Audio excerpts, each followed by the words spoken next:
Corey, the art archaeologist, and welcome today for this jelly plate excavation. This is dig number 3, the old brick wall. So I've got this brick stencil that I got at Michael's, and I'm sure you can get this online from Michael's as well.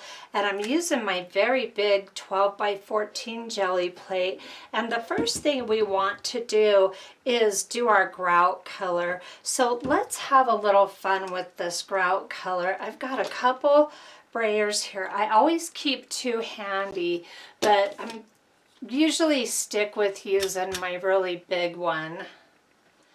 So I'm going to throw down a little bit of this iridescent bronze and some of my Titan buff. I just bought this Titan buff. I ran out, and luckily I was able to go pick up some more.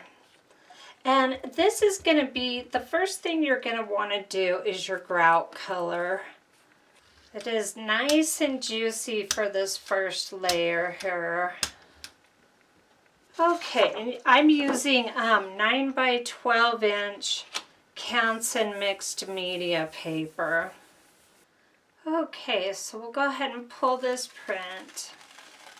Yeah, I didn't get complete full coverage and I got some little dots. That's going to be okay because I'm going to go over top of this again just to get full coverage. So it'll be just fine. I like this Titan buff color for my grout. I really love faux finishing, and my neck and my back don't love it though. My neck and my back were like, you want to do what for the rest of your life? Ah, ha, ha, ha. So I had to walk away from it and, excuse me, scale down my work because it was just way too hard on my body. So I've got a little bit more here. So now I'm just going to kind of spot cover. I'm going to just do a little bit of this and spread it out. And then just kind of come in and cover up those areas. All right, I'm just going to put a drop on here. And this does not have to be perfect, but it's good to have a paper towel so that you can blend any weird lines out of your finish. But you can definitely come in here and get more coverage just like that, okay? Because I really do want this whole thing covered. So I'm just going to kind of get rid of that a little bit because it's kind of a blob. All right, now the next step is to consider what color you want your bricks to be. So I don't want red brick. I just don't really like red brick very much. I actually like gray and white colored, cream colored stones. But I've got some burnt umber here. I'm going to mix a few colors together. Let's do a little bit of burnt umber. And of course, a little bit of Titan buff. I don't want to do too much Titan buff, but it will pull this all together because it's in the grout color. And then we could get a little wild and do some nickel azo. We'll just do a little tiny bit. Less is more. Dog hair is always part of my artwork, whether I like it or not. And let's throw a little neutral gray in too, okay? I really love golden paints. They just really speak to me. So we want a nice thick coat again. I'm hoping I have enough paint on here. And then you're going to want your sea sponge. So make sure you have that handy. And we'll go ahead and mix this in really good. Try to get all your critter hair out of your jelly plate. Oh, I'm liking the mix. Got some little dots though, and I never like that. And that is a result of putting the paint directly on your plate. So Okay, so what I'm going to do is just come in here and push the top side of my sponge into this paint, and just to try to rough it up some and get that little rough brick texture, okay? And then we'll throw on our stencil, hurry before it dries. And then throw on our page. And try to make sure you get it straight. You can always cut. If you don't get it straight, you can always cut your sheet to fit, to make it straight. So there's always ways to fix stuff. So, you know, I know a lot of people just never touch any artwork whatsoever because they're so afraid of messing stuff up. And, you know, if you mess it up royally, that's okay. You can just throw it out. You can paint over it. The great thing about messing artwork up royally, completely ruining a piece, is you learn a ton of stuff. You learn what worked and what didn't. So don't be afraid. Just let yourself go for it. I just hope we got some good brick here. I'm going to remember that my paper is kind of, it won't line up correctly though. It just, if you put it back down, it's going to blur. Okay, I'm pretty happy with that. In fact, I'm very happy. Now see all of that variation we got from the sponge? That sponge really gave us that brick look. Now it's still all flat. We're going to do some shading in a little while. But here's how you can get a very nice, realistic brick look fast. And the beauty of this is that you can come in here and really pick your color palette for this. I'm really happy with the way these colors came out. So I will be right back for the next step. Okay, so for your next step, I've just got another piece of Canson mixed media paper here that I started to tear up. You want to determine what you want to show through and what you want to hide. I definitely want the edges hidden. So I want a lot of this brick in the middle to show through here. So I've got this here. You can lay these down on the Gelli plate once you put your paint down, but the problem with that is for the time it's going to take you to lay these down, every moment that you're not getting your print is time for the paint to be drying. And I'm just using the blue painter's tape. And you can even, I want this to be really low tack. So you can go right ahead and just take your strips and put them on your jeans or your shirt or whatever you're wearing. That'll take away some of that tack because you really don't need it to be too, it just needs to be in place just for the moment.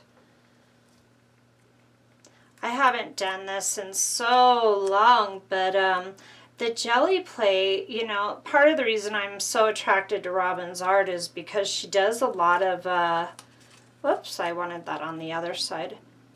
She does a lot of that old wall, ancient looking structure artwork, and I really love backgrounds, and I really love textures, and I really love abstract, and so it's kind of funny because this Gelli plate has really inspired in me to do more of the old faux finishes on it, and it's possible and it's fun. So I want this piece to come to a couple points. I'm going to abandon this bigger piece because it's just not working. Okay, you might not even need to do the sleeve thing, but I just don't want to mess up my beautiful brick. The great thing about golden paints is the binders in these are serious. You are not going to get binders in cheap paint like you do in the golden paints. It's just not going to happen. So that's why I like to use them, because that when you put that paint on, it stays put. So I'm hoping, there's not really bronze in old stucco walls, but I don't care. It's my painting and I want some. And I really don't want much of this bronze. I want way more Titan buff. This piece is going to be really beigey. But there's a reason for that, which I am going to show you. So you want this thick again as well, because you really want to cover those bricks. And this is one of those things, you know, that you can really do easily without a jelly plate. But you get all this magical blending and amazing texture with the jelly plate. So that's why I'm doing it, because I really want to see how it works out here. Let's go both ways. That is so thick, this paint. Got a little overzealous. It's no wonder I'm running out constantly. I use too much. Okay. It's alright. It's alright, it's alright. Okay. So I've got some blobby bronze right there, and I don't want that. But remember, you can always come over with a little of the Titan buff after. Like we filled in those white spots. Not a problem. Okay, so now I'm gently going to lay this down and make sure I get every edge covered in paint. I'm looking at my monitor and it's like, it looks like there's enough light, and then it looks like it's kind of shadowed. I never know until I get it on the computer and I see it on the computer screen what it really truly looks like. The monitor is just not big enough. So, you know, I'll find out what the light is like, and this video may be a little dark, but if it is, I'm gonna have to go back to my old setup. I don't want to go back to my old setup. I want to be able to, I want to do more watercoloring. The older I get, I just love watercolor. I want to explore the medium, and I want to explore it with you. And I want to be able to sit here at night if I feel like watercoloring, and if I can get in a position to film at night, I can, then I can come up with more videos. Ooh, okay, my sheets are staying laid down, which I don't really want that. Okay, it's all right though. Okay, so here's what I'm ended up with so far, and I want another coat of that paint. So I have to very carefully, let's change things around here. What I need to do here is pull these up, and I need to replace them. And what I'm going to do, make sure that's not messing up my brick. My bricks look good. I'm going to get some fresh tape. So I was right to put a lot of paint on when I did that. And you're seeing why, because you want that brick to be completely covered. And if it doesn't get completely covered with this passive paint, I'm gonna do the rest off camera, just because you guys see what I'm doing, you know how to do it, and I really don't want to torture you with having to watch me fiddle around with this stuff repeatedly. Okay.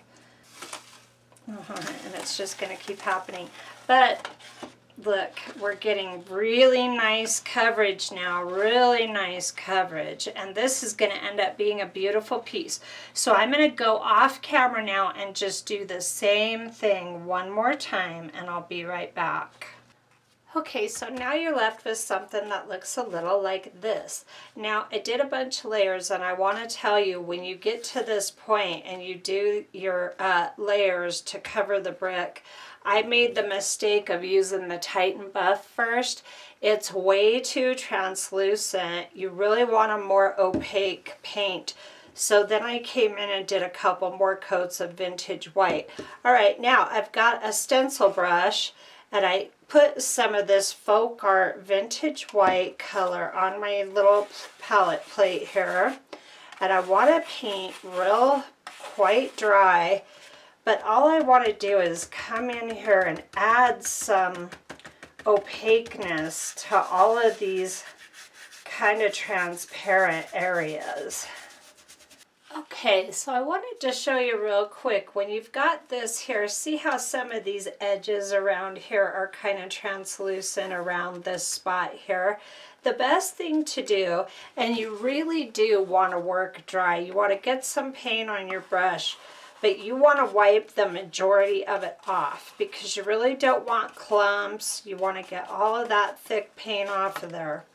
So now the best thing you can do to really fill in those areas around your brick areas is to just keep your masks and put that down, lay it down, and just run over those edges just like so. And that'll go really far to get those edges more uniform with what's going on out here. So what you want to do is take your mask, and you see this kind of white line I've got right in here.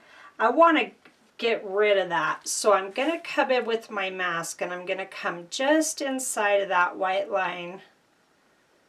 And then I'm just using some Folk Art Burnt Umber here. And I want to load my brush the same way. You want to get those bristles nice and saturated with your color.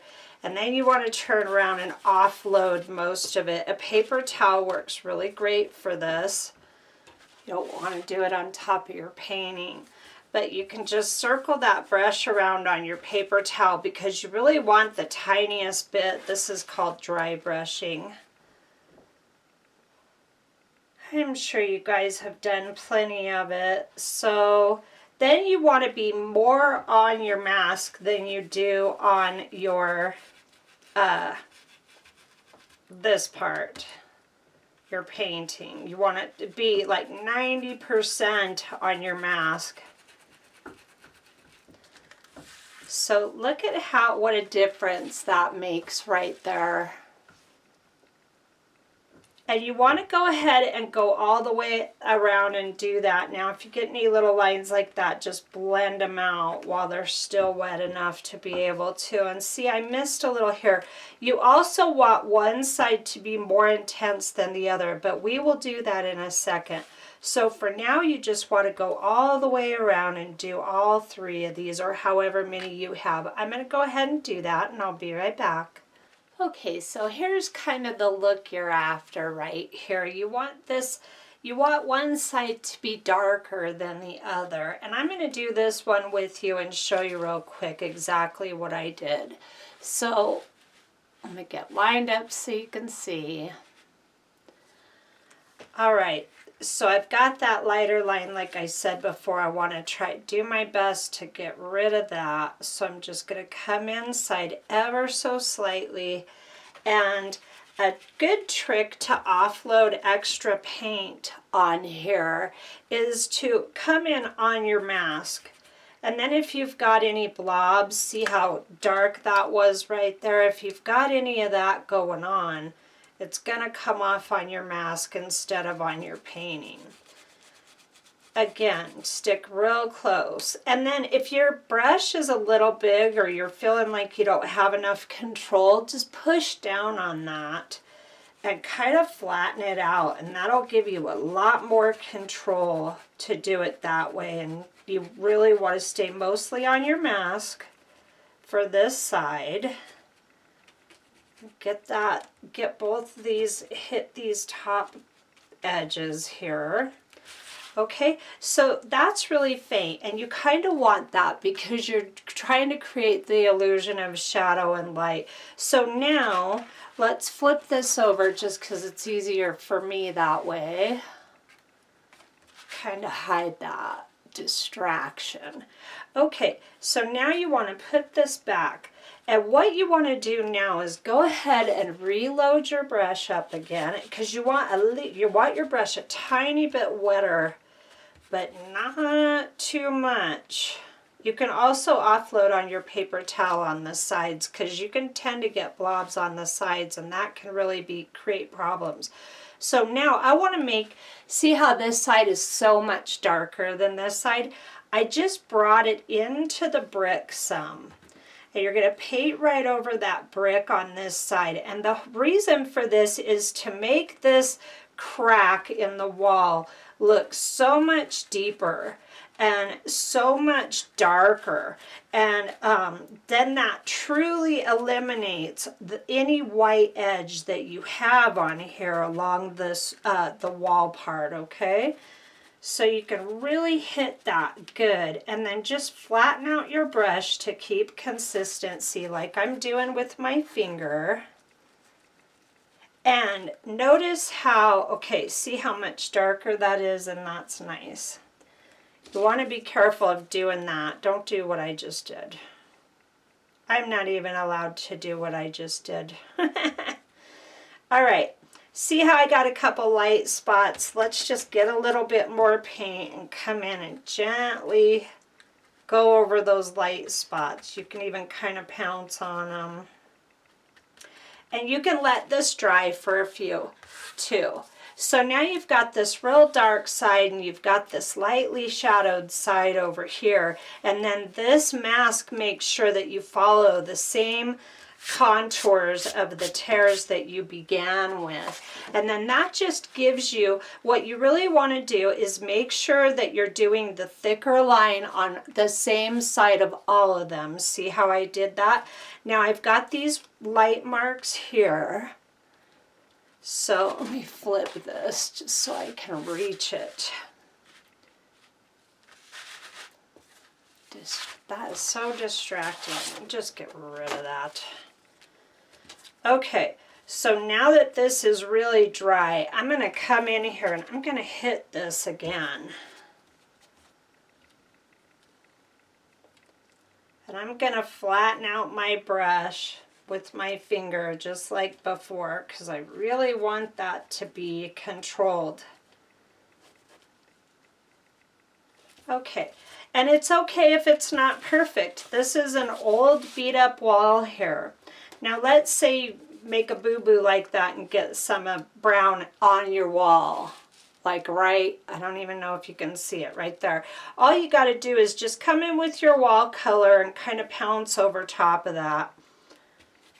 I got a little bit of a brown sheen because I had brown on my finger. It was wet enough. So now what I was saying a minute ago is you want to make sure you have the same side due to your light. You want to stay true to your light source. Now what I did on these two is I ever so gently came in with my brush and I added an extra shadow in on these bricks, and we're going to do it right now, right here. Let me make sure you can see me really well. Okay, and then what this does is it makes this part of the wall look like it's really coming off, and it's really, really thick.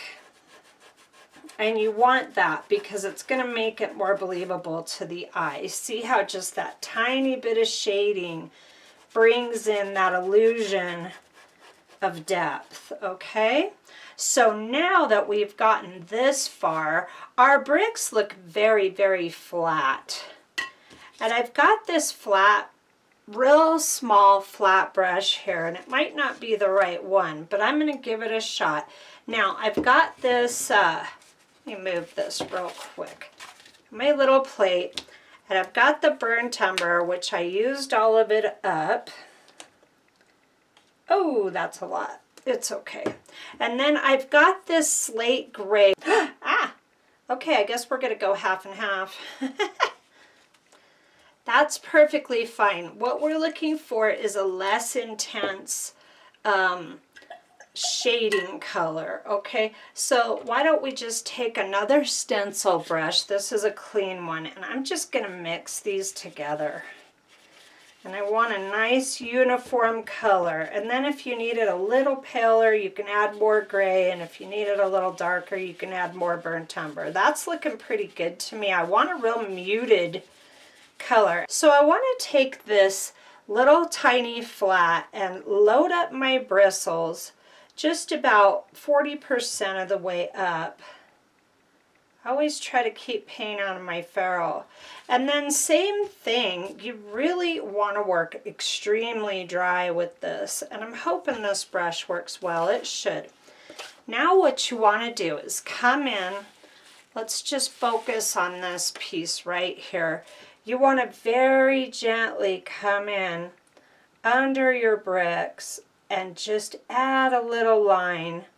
And you can take your finger or a paper towel and just blend that out to soften it. There's a lot of sharp shadows in nature, so you can actually leave it too. Keep this close by. This brush, a lot of these littler brushes just don't have the ability to hold a lot of paint, so you're going to have to reload quite a bit. But you want those shadows prominent enough that you can see them, okay? And then since this side is shadowed deeply, you can shadow this side of your bricks too, because it's going to pull it all together. You can even go right on top of that brick color. It's not going to hurt anything at all. Okay, so now that we've got all that done, we want to do our cracks. So I've grabbed a 0 round and a number 2 round, very tiny brushes. And then what I did was about 2 to 1 of the burnt umber and the slate gray. And I'm just going to mix that up real quick. And I wanted more burnt umber because I want it a little darker to be a little bit more dramatic. And I may even add a little bit of black to this. In fact, let's do, because the cracks, you kind of want to convey depth. I'm just using carbon black. But I definitely want to have a little bit for some extra added drama, just to get up that little bit of shadow. Yeah, that looks pretty good right there. I hope the camera's picking that up. Okay, so now got a bunch of unmixed paint on the brush. You want to mix up a good little amount of this for yourself. Now the secret to doing these cracks like this on this paper is so heavily textured because I did quite a number of layers for this wall part here, which came out beautifully. I mean, doing this on your jelly plate is a really cool thing to do. Let me try to clean my finger off a little. Okay. All right, the secret to this is having a lot of water in your brush. You just want to start out and really get that water in there because the texture is so thick that it creates problems when you're trying to get your brush to go over it. So you want to pick these areas. This crack, this opening is so big that we want to take a big crack right off the page here. So I'm just going to really bear down on that. And I'm going to kind of make a triangle down here. And this takes many trips to the water, your water dish and your paint plate. It's just part of the deal. So it's fine to have a big giant crack like that. You want it relative to the opening.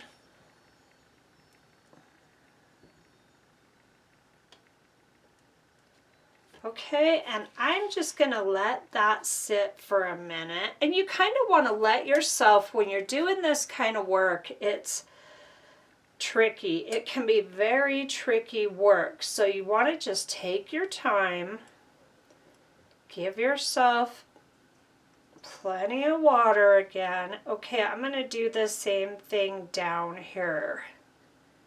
I want this to,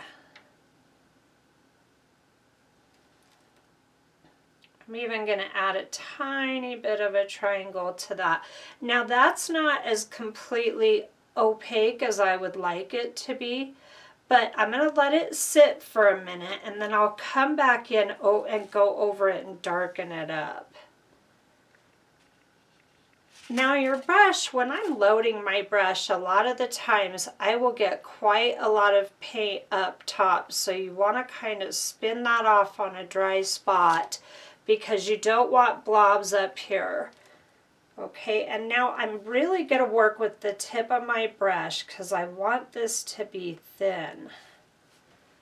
Okay, and it's perfectly fine. Just if it skips across the page like it just did, let that happen and keep flowing with your hand. Okay, and then you can come in with some more paint.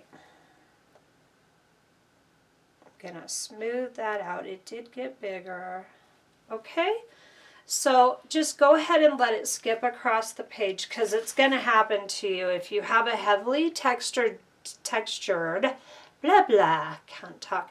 If you have a heavily textured jelly print wall, then it's definitely gonna skip like that. So totally okay. We'll take another one here. And you want to let your cracks trail off as thin as you can get them.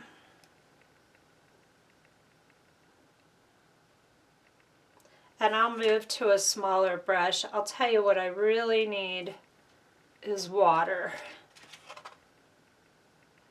And then you can just come in and load up some more paint with your really wet brush, and that will serve to thin out the paint a little bit and keep your brush wet.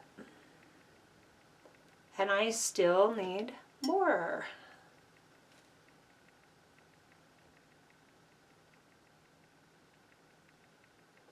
Okay, that came out much better.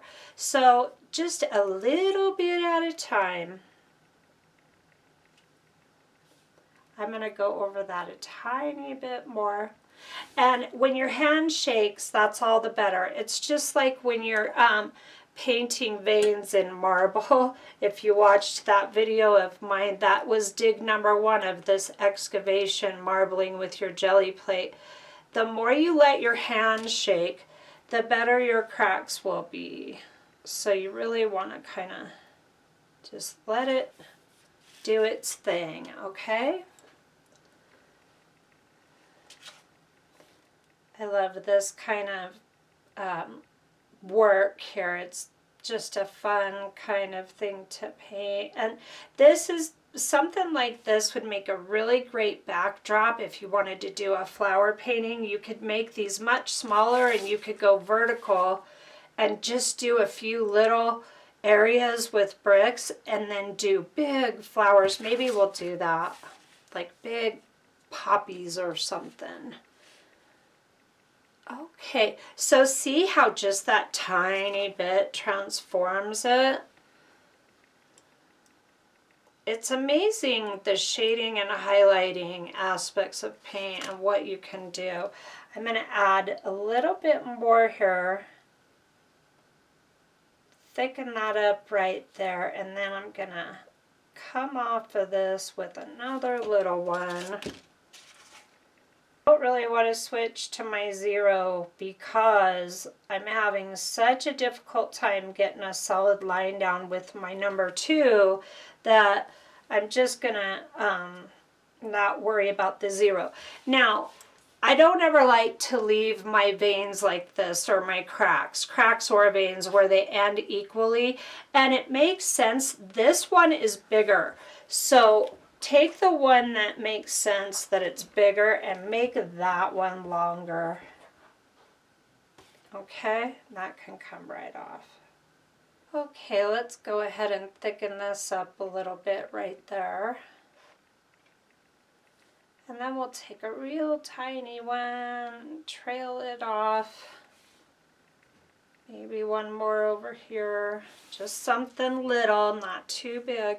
And then this one, we're going to start one coming off this direction here. I'm not going to do much with this because there's just not enough room. But we can come in and redarken this. Get that little jag. That looks good for that big one. I think that'll be enough for that. But we need something up top here. Now you can come off the side of little points like this too if you want, but you want to really be careful not to go too wild with it, okay? So you just want to follow the line that's already there. And we're going to take this off the page too because it's so big.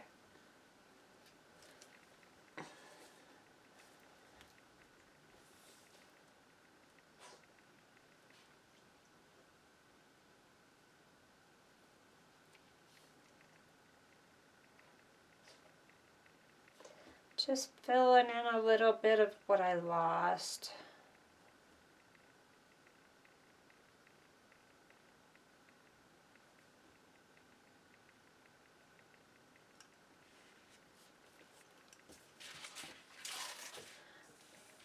Okay, so see how those few little cracks can just really pull this piece together? We can pull one more tiny one off of right here because it looks like a natural place to have one. Just do that, and then that's really wet, so what I'll do is get some of that water off of my brush and just come in with paint. Go right over that. Okay, and then I'm going to call this done. Okay, so here's what you can accomplish with just your jelly plate, a few paints, a few brushes, and a stencil. Pretty fun. I love cracks and veining, so to let yourself play around with that is such good therapy. So I hope you enjoyed this, and I'd love for you to subscribe and hit the bell notification. This is dig number 3 of 8 digs in the Jelly Plate Excavation. So go ahead and subscribe, and I will see you back here for the next dig. Have a great day.